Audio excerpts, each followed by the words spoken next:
dogon mola ya sami ki so daya to an ce lakin ya gudu ya ja da baya bai samu ba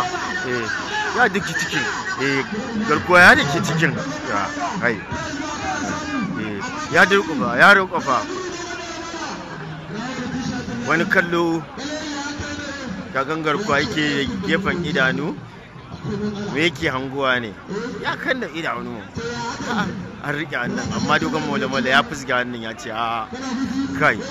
dogo ya kake da ba ya sami to wannan duka da dogo yake yi ga shagoyin garkuwa yake a ciki wata dabara ce na rage mata karfi dogo bai samu ba ya kai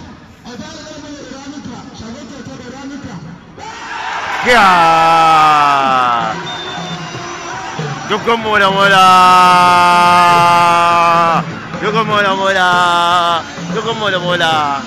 ya ci nasara a wannan damban amma shagon garkuwa ya ji ciwon wannan dogon mola ya hau shagon garkuwa yana jin ciwo saboda dan shafa ya kawai ya tangada sai da ya kai kasa ya taba dogon mola ya yi kisa damban ya kayatar dogon mola an sa taken dogon mola bari mu taken dogon mola